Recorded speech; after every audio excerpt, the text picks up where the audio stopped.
여러분, 예수님은 왜 당대 이스라엘의 종교 지도자들과 그렇게 날카롭게 대립하셨을까요? 보통은 예수님께서 이스라엘의 전통적인 신앙과는 다른 어떤 새로운 가르침을 주셨기 때문이라고 생각하기 쉽잖아요. 그런데 정말 그랬을까요? 오늘 이 질문의 핵심을 한번 같이 파헤쳐 보겠습니다. 놀랍게도 정답은 아니요입니다. 예수님께서는 이스라엘이 믿어온 유일한 구원자이신 하느님을 단 한 번도 부정한 적이 없다고 해요. 아니 그럼 대체 그 극심했던 갈등은 어디서부터 시작된 걸까요? 이 질문에 대한 답을 찾아가는 여정은 크게 5단계로 나눠볼 수 있습니다. 먼저 왜 모순이 아니었는지를 보고 그렇다면 갈등의 진짜 원인은 뭐였는지 그리고 예수님께서 어떻게 당신 자신을 드러내셨는지 살펴볼 겁니다. 이어서 그게 왜 신성모독이라는 죄명이 붙게 됐는지 마지막으로 이 모든 비극적인 오해의 근본적인 원인이 무엇이었는지까지 짚어보겠습니다. 자, 그럼 첫 번째 핵심부터 바로 들어가 보죠. 예수님의 행동이나 가르침이 이스라엘의 유일 신신앙과 전혀 모순되지 않았다는 점입니다. 오히려 그 신앙을 완성시키셨다고 봐야 해요. 그러니까 예수님께서 행하신 기적들, 특히 죄를 용서해 주시는 것과 같은 행동들 있잖아요. 이게 이스라엘 신앙에 대한 도전이 아니었다는 겁니다. 오히려 구약에서부터 쭉 약속되어 온 메시아의 모습을 실현하고 당신이 바로 하느님과 동등한 권능을 지닌 분이라는 걸 보여주는 행위였죠.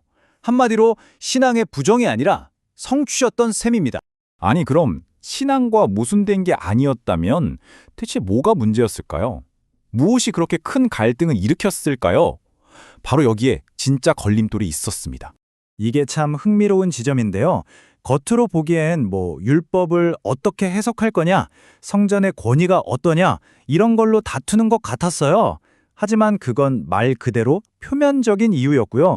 진짜 걸림돌, 그러니까 종교 지도자들을 정말 격분하게 만든 핵심은 바로 예수님께서 죄를 용서하신다는 그 사실 자체였습니다. 아니, 죄를 용서해 주는 게 좋은 일이지 왜 이게 그렇게까지 큰 문제가 됐던 걸까요?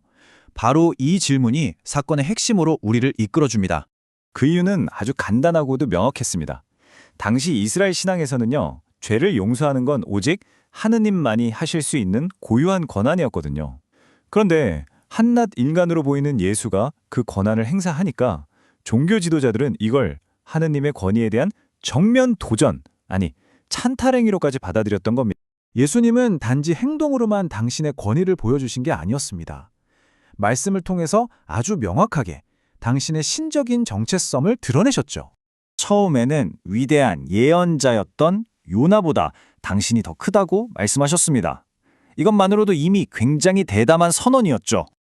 근데 거기서 그치지 않으셨어요. 한 걸음 더 나아가서 유다교에서 가장 신성한 장소인 예루살렘 성전보다도 당신이 더 크다고 선언하십니다. 갈등은 점점 더 고조될 수밖에 없었죠.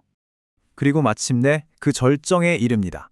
단순히 아브람보다 먼저 존재했다는 의미를 넘어서 나는 있다, 즉 I am이라는 하느님의 이름을 직접 사용하신 거예요. 이건 당신이 곧 하느님이심을 명백히 밝히신 겁니다.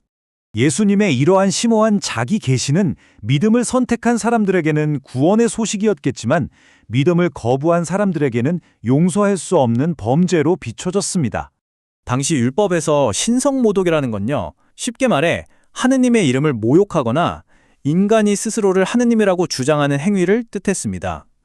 그리고 이건 사형에 해당하는 아주 무서운 죄였죠. 결국 예수님의 신적 정체성에 대한 선언은 그분을 믿지 않기로 작정한 이들의 귀에는 빼도 박도 못하는 신성모독으로 들렸던 겁니다. 그들의 관점에서 예수님은 사형 판결을 받아 마땅한 죄인이었던 거죠. 그렇다면 이 치명적인 오해는 도대체 어디에서 비롯된 걸까요? 그 뿌리는 생각보다 더 깊은 곳에 있었습니다. 유다 의회의 판결은 단순한 법적 다툼의 결과가 아니었습니다. 그 밑바탕에는 예수님의 정체성에 대한 비극적인 오해, 그리고 그 진실을 알아보지 못했던 무지와 완고한 불신이 아주 깊게 자리 잡고 있었습니다. 바로 이 지점이 모든 비극의 핵심입니다. 갈등의 본질은 그들 눈앞에 서 계신 사람이 되신 하느님이라는 그 심오한 신비를 깨닫지 못했다는 데 있습니다. 자, 정리를 해보자면 이렇습니다. 예수님과 종교 지도자들 사이의 갈등은 서로 다른 신앙의 충돌이 아니었습니다. 그게 아니라 예수님을 통해 드러난 하느님의 모습을 알아보지 못했던 비극적인 무지와 오해에서 비롯된 사건이었던 겁니다. 결국 이 모든 이야기는 우리에게 하나의 근본적인 질문을 던집니다. 똑같은 계시와 사건 앞에서 무엇이 어떤 이에게는 믿음을, 다른 이에게는 불신을 가져오게 만드는 걸까요?